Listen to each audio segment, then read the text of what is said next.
And we're live. Here we go. Welcome to the Alien Invasion number 225. Nice even number. Well, actually, it's an odd number. Recorded on Thursday, July 27th, 2017. I'm Dave Nelson, along with Mr. Brad Ludwig. Hello. Coming up, why we should be looking for alien life, and is the Alien movie franchise in trouble? Those stories, plus the sighting and our picks and warnings. Before all that, though, our question. But before the question, let me stop that and start the record again. All right. I think this is chosen by Mrs. Nelson. Nice. All right. Do you think the first aliens that make contact with the Earth will be friendly or hostile? Wow, that is a very good question, Stephanie Nelson. Yeah, she's another reason why I married her. Great question. She's the brains behind the operation, isn't she? That's okay. And us is the brains behind this operation too. Gosh, that's a really good question.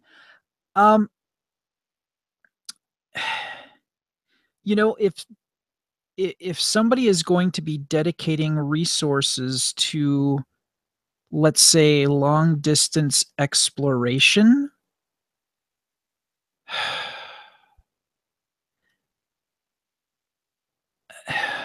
I guess my hope is it's going to be something like, let's see what's going on and check things out, and maybe there's other folks out there.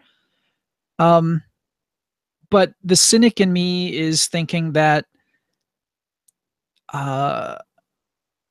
if you are running low on resources and you decide to just make a last ditch effort to just kind of, try to grab resources from elsewhere, you just be brutal and take what you want. So that's desperation. That's the desperation angle right there, right?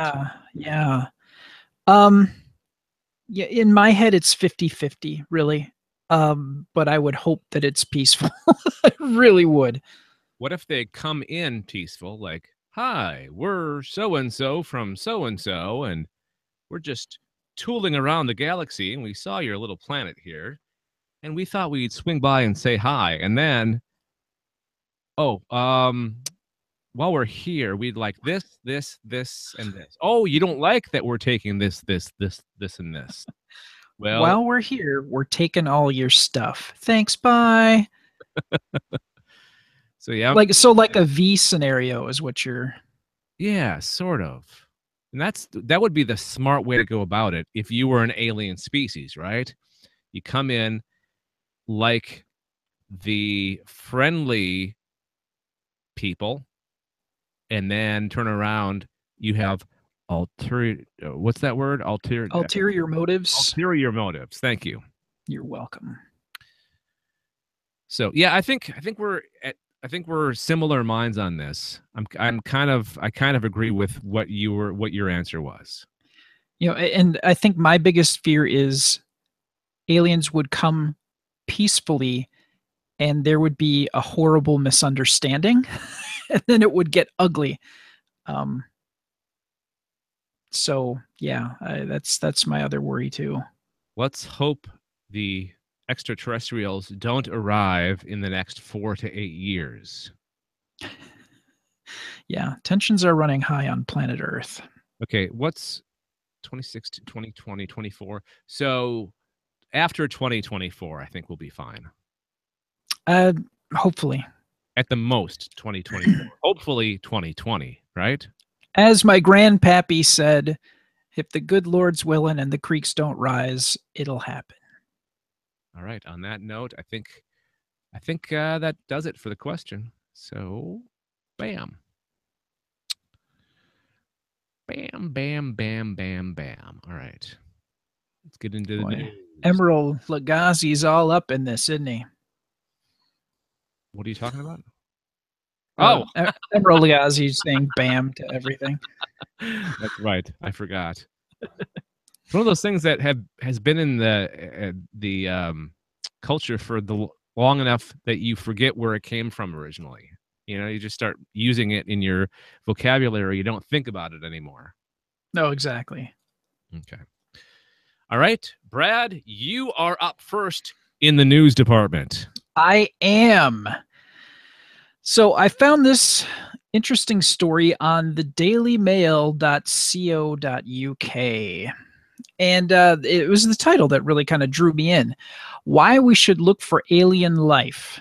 Experts say the hunt for ET being. Let's try that again. Why we should look for alien life. Experts, oh my good lord. Experts say the hunt for ET beings helps educate society about science. Worst headline ever. Okay, here we go. The search for life elsewhere in the universe is one of the most compelling aspects of modern science. Given its scientific importance, significant resources are devoted to this young science of astrobiology, ranging from rovers on Mars to telescopic observations of planets orbiting other stars. The holy grail of all this activity would be the actual discovery of alien life, and such a discovery would likely have profound scientific and philosophical implications. But extraterrestrial life has not been discovered, and for all we know, may not even exist. Fortunately, even if alien life is never discovered, all is not lost. Simply searching for it will yield valuable benefits for society. Why is this the case, Dave Nelson? I'm glad you asked that. First, astrobiology is inherently multidisciplinary. There's a $5 word. To search for aliens requires a grasp of at least astronomy, biology, geology, and planetary science. Undergraduate courses in astrobiology need to cover elements of all of these different disciplines, and postgraduate and postdoctoral astrobiology researchers likewise need to be familiar with most or all of them. By forcing multiple scientific disciplines to interact, astrobiology is stimulating a partial reunification of the sciences. It is from this cross-fertilization of ideas, that's kind of gross, that future discoveries may be expected, and such discoveries will comprise a permanent legacy of astrobiology, even if they do not include the discovery of alien life. It is also important to recognize that astrobiology is an incredibly open-ended endeavor. Searching for life in the universe takes us from extreme environments on Earth to the plains and subsurface of Mars, the icy satellites of the great planets, and on to the all but infinite variety of planets orbiting other stars. Beyond the more narrowly intellectual benefits of astrobiology are a range of wider societal benefits. These arise from the kinds of perspectives, cosmic in scale, that the study of astrobiology naturally promotes. Now, there's a lot more to this article, and there's going to be a link in the show notes for you to check out all the details on this Daily Mail story. But they raise a lot of good points. Microwaves and Velcro and Tang all came from, trying to get us to the moon. Mm-hmm. And just the process of trying to do a thing, you realize that you don't quite have the tools or the understanding to do the thing, so you research and come up with a working theory or a solution. And just the point of going on that intellectual exercise can turn up massive benefits. So here. It's a win, win, win. Absolutely. And space exploration is not the only discipline that benefits from byproducts. I think science overall, any scientific research will have beneficial side effects. Absolutely. similar to ones that you were talking about in this article. Basically, what I'm saying is we should have more smarty pants doing smarty pants things in the world. Absolutely. Because think about this. The universities who set up the first internet, or that was called, what was it called? ARPANET. ARPANET. They never imagined that we, like you and I, us schmucks, doing a podcast. They didn't even know what a podcast was. Nope.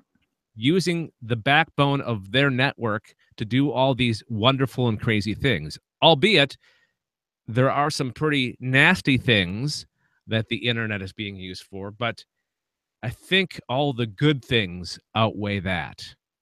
And that's just one example of the byproduct of scientific exploration. Absolutely. So go to college, go to school, get those degrees, and you know what? Another beneficial side effect would be actually finding extraterrestrial life. Right? Yeah, absolutely. Unless Unless they come to take all of our stuff. yes. Comes back around again. You fleshy things are so adorable. We're taking your crap. Yeah. Then all the degrees in the world wouldn't make a darn difference, right? Yeah, wouldn't exactly. make a lick of difference how smart you are. Well, I guess we would need smart people to try to defeat the aliens that are trying to kill us. Wah, wah. All right, I think that's good. That's good right there. I think we covered it all. Righto, Roger. 10-4. Roger, Roger. Let's talk about stuff. Let's rap. Let's rippity rap. All right, dog. It's been a couple weeks since we last adjourned for an alien invasion. What has been going on, Brad? What have you been up to? Wedding preparations. Already? Yeah. Is there a box? Is there a box with things in it, or a binder? I guess a binder, right? There is a binder that is being generated as we speak. So you're not doing it all digitally. It's for now, like the initial, checking everything out and kind of sorting and visualizing. But I think after that, we'll start switching over to probably a more digital collection. So okay, I have a question. Are you going to invite the alien invasion audience, because they've been with you the entire way?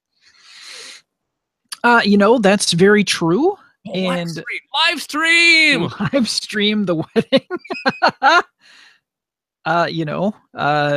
We could probably make something work with that. Yeah. I was just watching an episode of Big Bang Theory tonight, and Penny and what's his face? Sheldon, or not Sheldon? No, Leonard. Yep. They eloped in Las Vegas, and part of the package was the live stream. So continue. Wedding preparations. Yeah, so we're going to be looking at venues on Tuesday, the 1st of August. I've already asked Ben Olsen to be the DJ. Nice. Yep. Are you going to have Richard von Durenberg come in and perform? If he's interested in flying from Germany. Monkey Warhol would be a lot closer. He's from Minneapolis. That's right. Monkey Warhol is from Minneapolis. It would just be a trip down, what, is it 118? Is it Highway 118? That would be Highway 39. 39, okay. Or not 39, I'm sorry, the 29. 29, okay. Interstate 39 is north and south. All right. Oh, yeah, okay. So, anything else? Wow. Not really. Just kind of planning some stuff like replacing our front door and kind of house things that need to get done. So And you had some dental work done this week too. I did actually. I guess I tried to forget about that. Yeah, I had my very first root canal on Tuesday, 2 days ago. Um, you know, uh, not not a horrible experience actually. Um, of course, when they get you in the chair and they've got your mouth like pried completely open, the thing that hurts the most still is my jaw just being wrenched open that far. It's still, it's still kind of hurting a little bit, but other than that, my tooth feels great. I can chew with the entirety of my mouth and not be in pain. It's wonderful. I'm so excited. Not to say that I would like to have a root canal like every month, but um, I'm not as afraid of it anymore, which that's all right too. I've been very busy, been working a lot. Today is my first day off in about a week and a half, I think. Yeah. Did mornings all last week, and then I did afternoons for part of this week while doing music. And then this Oof, weekend I am doing my normal shift and then what they call in the radio business voice tracking for a different station. sure. And I'm working all next week again. I think my next day off is at the end of August. So Oh my, summer fun, summer fun sure. time in radio.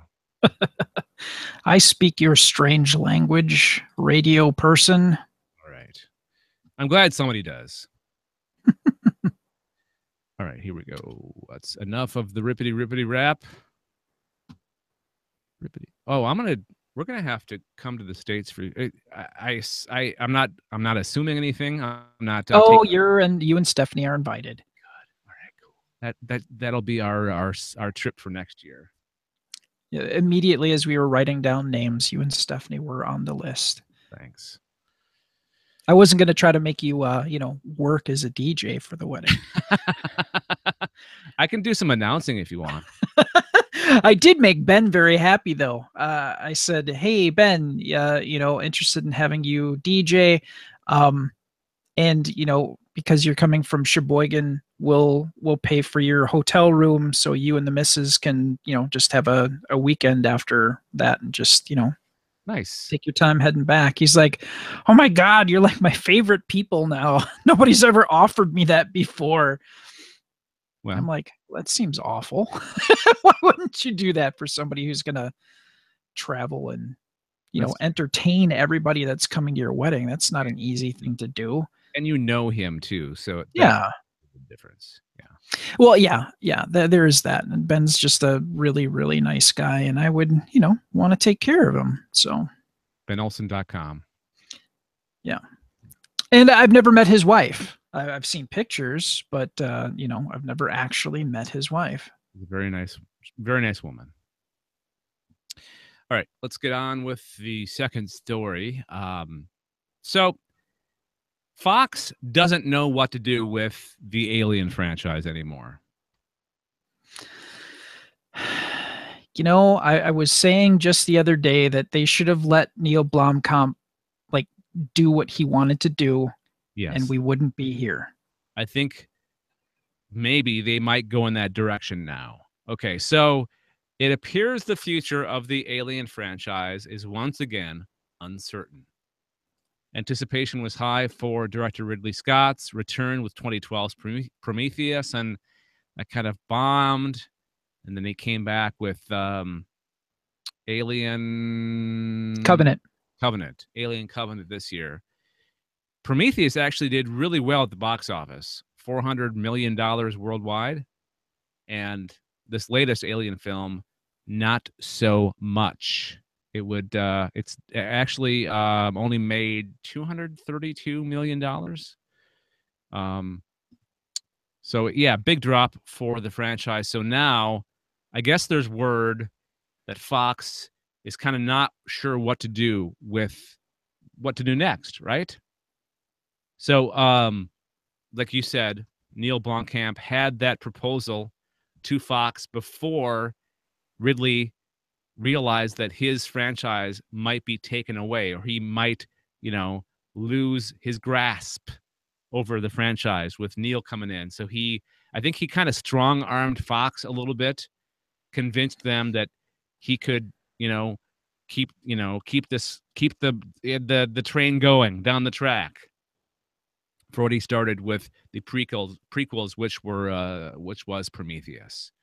So now, Scott has made it clear that he has plans for somewhere between 1 and 3 more Alien sequels, but the Hollywood Reporter says that Fox is reassessing the 2 intended sequels that Scott had pitched to the studio. What that means is unclear, but Covenant certainly left things on a cliffhanger. If you've seen the movie, I've not seen it. Brad, you didn't see it either, right? I did not. Okay. Apparently, it leaves off with a cliffhanger. So if Ridley Scott doesn't get his way and, get the next 2 or at least 1 sequels out, we may never know what happens next. And with the Blomkamp idea, he was going to blow out a couple of the Alien films. Was it 3 and 4, I believe? Or yeah, that sounds right. Yeah. Because he was gonna. The proposal that we saw on the internet was that I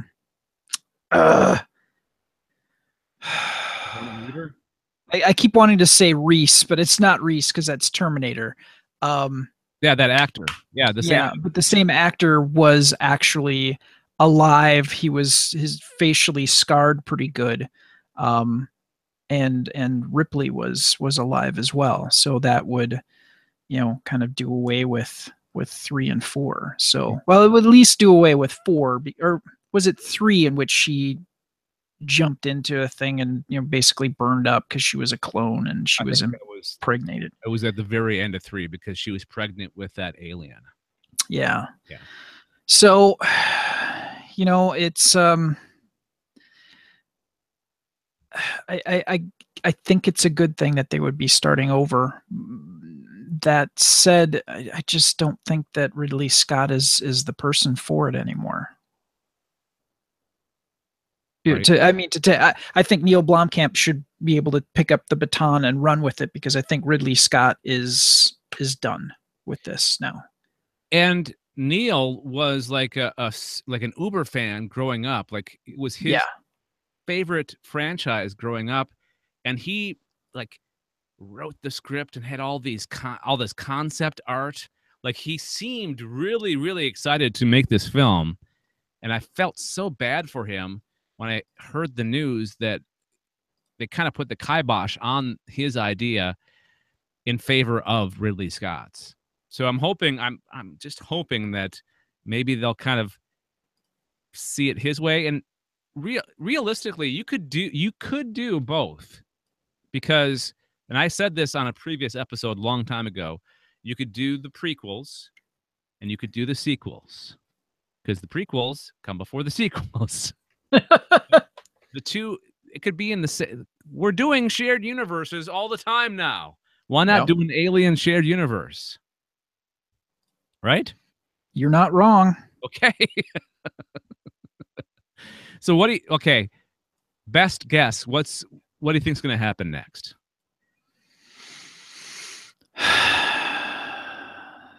I think, especially if Blade Runner makes a boatload of money, he will be in the driver's seat and be able to do whatever he wants to with Alien. Okay, now I'm torn, because I want Blade Runner to do really well, but I want to see Blomkamp's Alien sequel. So I don't know what to think now. Yeah. Oh, exactly. I mean, I'm making a guess here, but it just, given how things seem to happen in Hollywood, that just seems to be how things just sort of work. And Hollywood also likes familiarity. Like, Ridley Scott is a known entity, right? They know what he can do. Blomkamp, more or less, yeah, but not nearly. He doesn't have the gravitas that. Hey, I just said a fancy word. I know it's an amazing word. Good on you. Thank you. But really has that certain respect in Hollywood. Like he's got the production company and he's doing all these other things. He's known for this and that.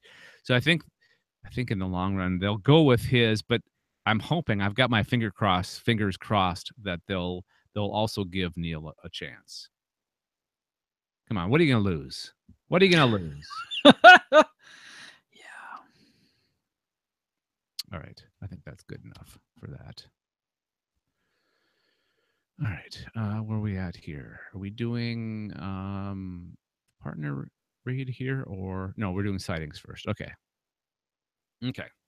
This is the portion of the show where we talk about people who have seen something.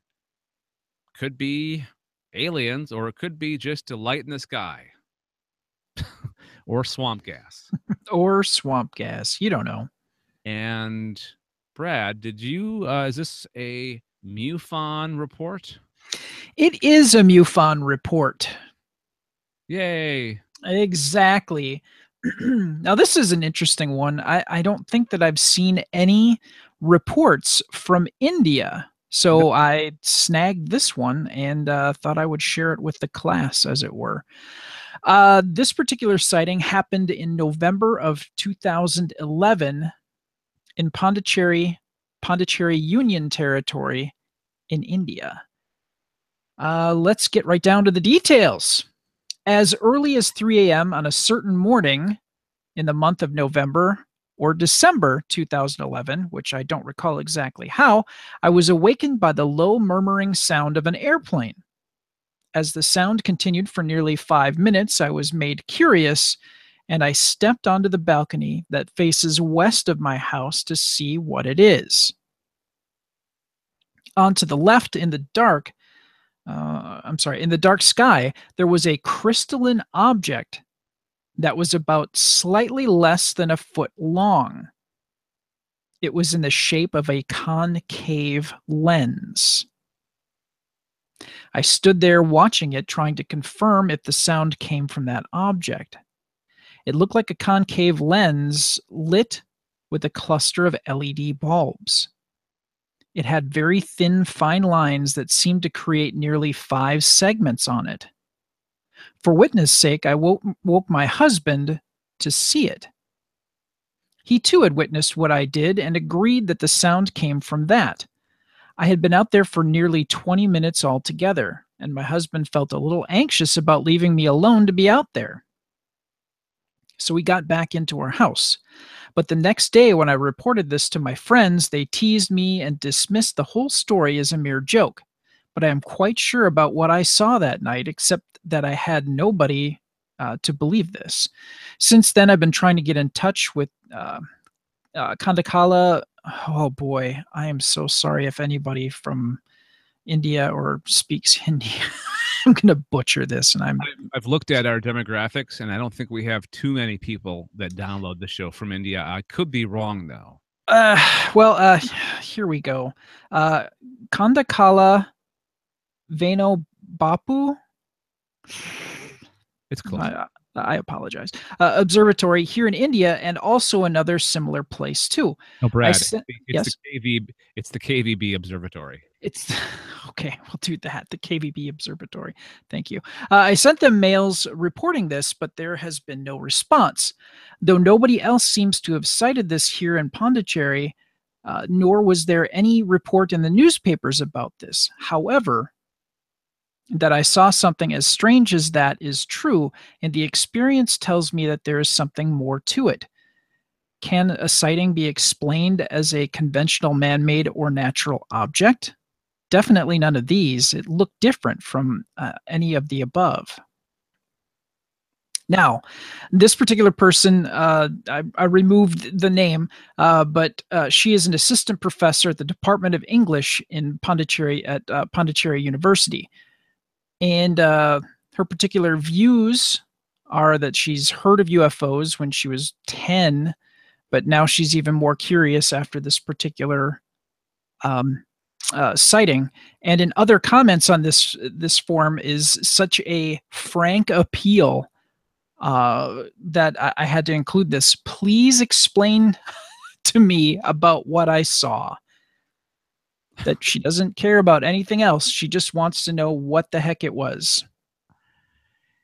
You know what I find interesting about reports from other countries and other cultures is the way they interpret it.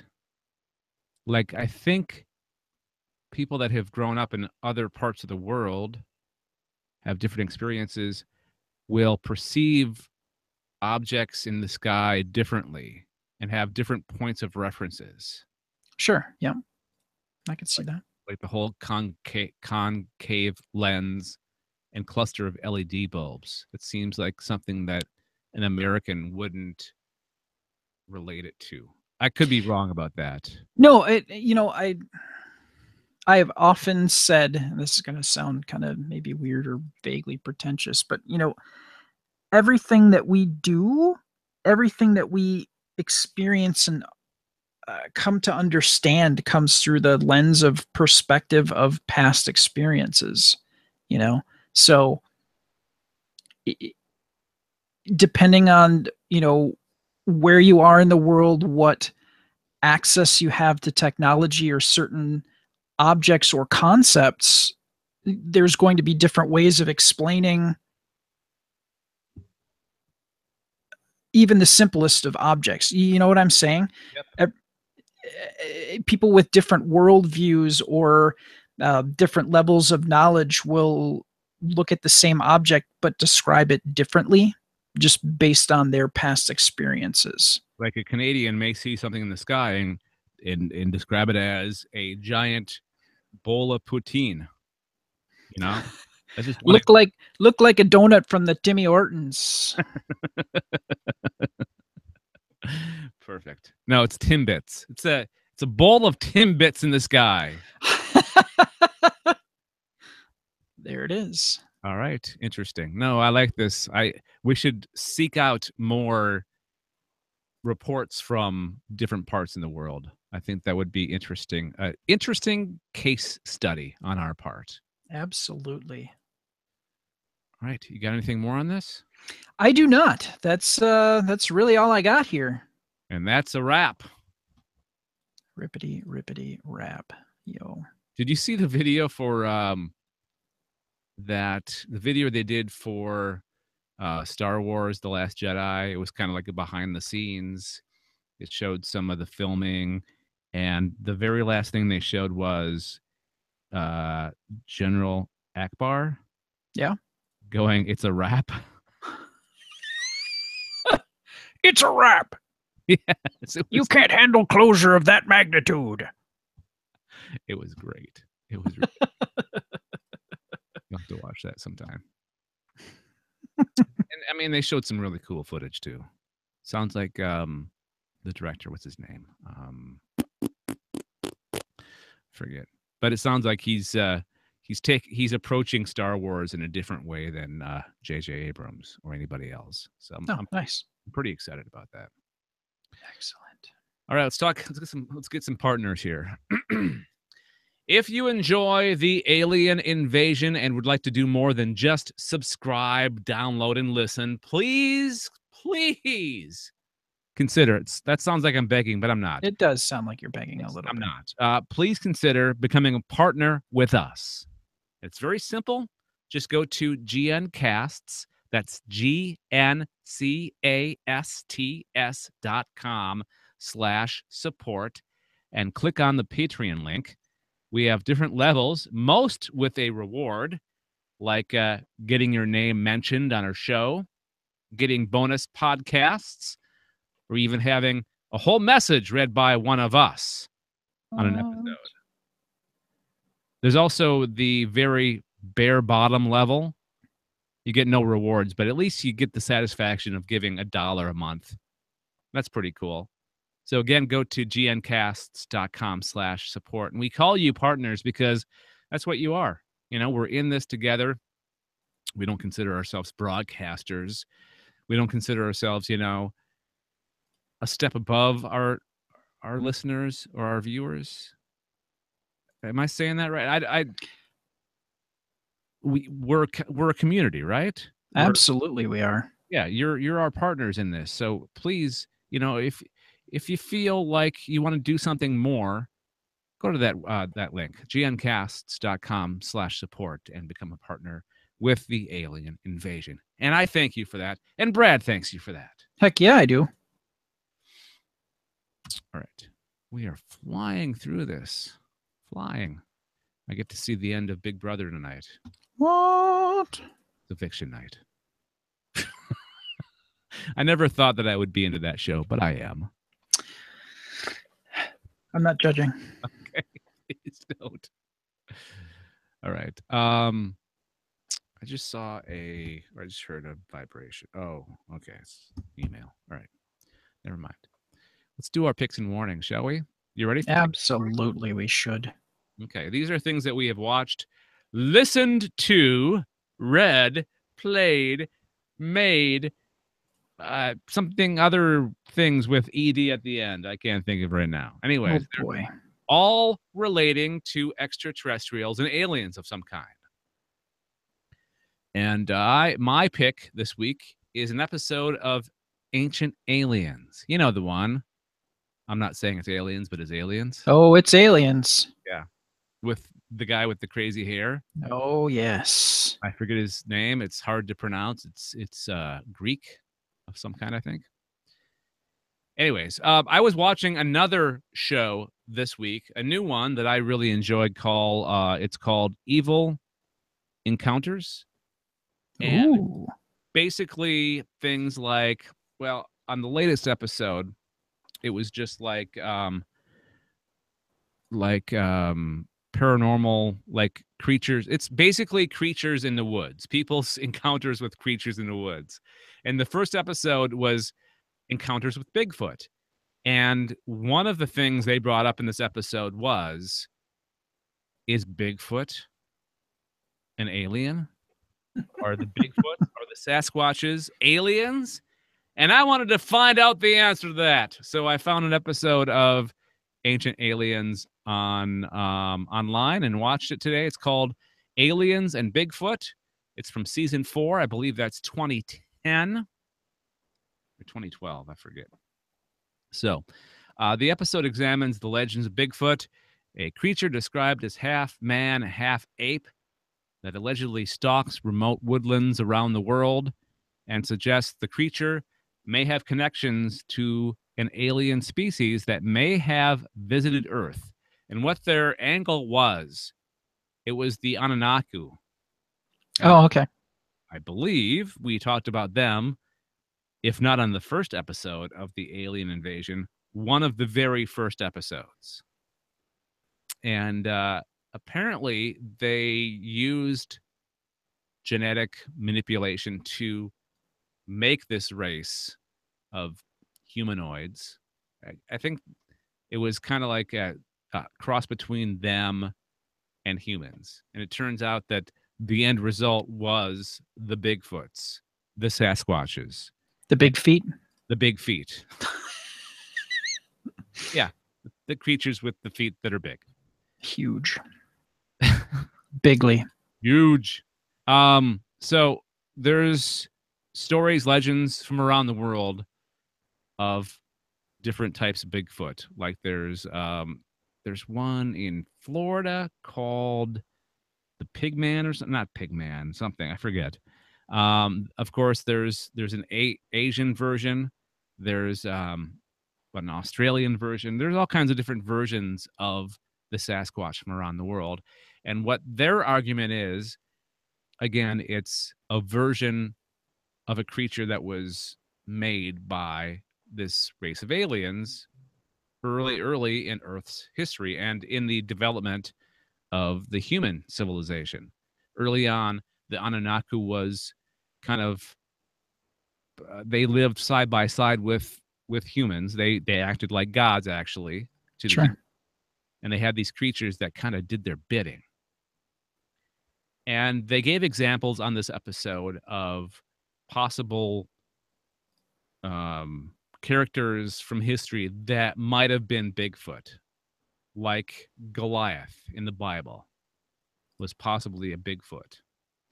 Or Gilgamesh had a character in that ancient story that could have been a Bigfoot. And they also bring up the idea of um, what's the Knight's Tale, the early Knight's Tale with the Knights of the Round Table, Merlin. Merlin, yep. They say that Merlin might have been a Bigfoot. And what's that Norwegian explorer? Oh, Thor, Thor. Not Thor. Not Eric. No. Like I said on the last episode, I should have taken notes, but I didn't. Anyways, the Norwegian explorer, some of his reports from encounters with beings that he saw. No, it's Thor Heyerdahl. No, that's not it, though. That's not the person that I'm thinking of.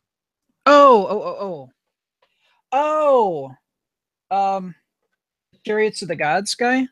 No, it's one of the North American explorers that just happened to be from Norway. Oh, Leif Erikson? Yeah, Leif Erikson. Thank you. Jesus. Leif Erikson, some of his reports from the creatures that he encountered sound very much like the Bigfoot. And some of the stories from people's encounters with big feet. You're welcome. That's my fault. You've heard. No, they say that there's been a lot of reports of the Bigfoot just vanishing in front of the person's eyes. Like they have supernatural powers, or they have powers beyond humans or beyond what these creatures might be. Like they're simian, they're possible cross between apes and whatever, right? So, and they're also hard to kill and hard to capture because nobody's ever captured or killed that we know of a Bigfoot, a Sasquatch. So they're thinking that maybe they have abilities to disappear or go into a different dimension.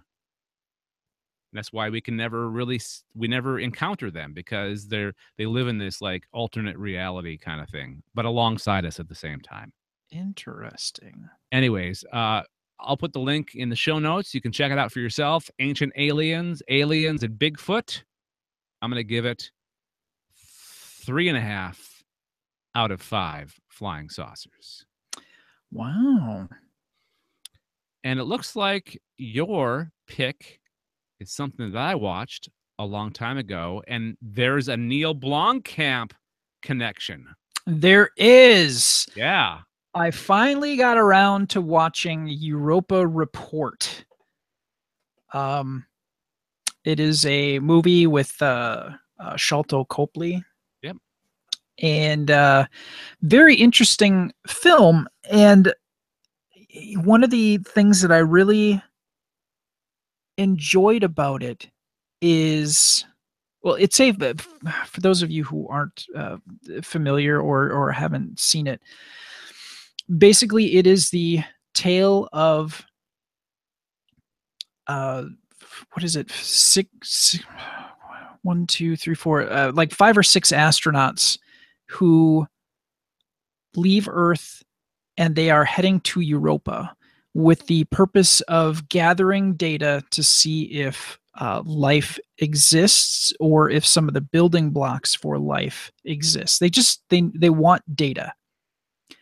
So this is like a 2-year mission of them flying into deep space and actually landing a capsule on Europa. And as you can imagine, being on a ship like this, it's not going to be spacious. And the way they shoot it, the way they explain how they have some gravity in the portion of the ship and how everything sort of works. I mean, it really, I don't recall if they spoke with any scientists or I really had the feeling that they did, though. It just, the science felt very real. Um, the movie is done as a found footage type film, and it seems to be almost like a documentary, um, as to, how this mission uh, happened, what happened on that mission. I don't want to give away too much, but obviously, because I'm talking about this show on the alien invasion, yes, there are aliens involved. They do discover life, um, and they get a really, really good photograph of this life, um, on the mission. So it's oh shoot, I'm trying to remember the runtime. It's about 2 hours, maybe a little over. Should have written that down. I apologize. It People can find out for themselves. Yeah. Um what's interesting, yeah, the movie's an hour and a half. There we go. What's really interesting about the film is the people in the relationships really seem genuine. Um and there's almost like some confession cam sort of stuff going on at certain times, where you get a little bit of perspective of how people are mentally and where they are at the mission. And like I said, it's found footage, so it's not necessarily sequential. So yeah, the ending of the film is satisfying is a strong word, but it has a definitive close to it, and they, sustained a tone, and it was very well done. I I really enjoyed the film. Um, and on our flying saucer scale of 1 to 5,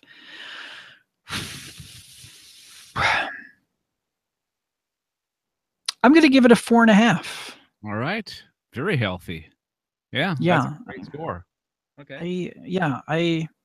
I enjoyed a lot about it, and you can tell that it was shot. Well, this film was released in 2013, and we have come to find out a bit more. So, unfortunately, some of the science doesn't quite match up to what we know now, but it's still a good film nonetheless.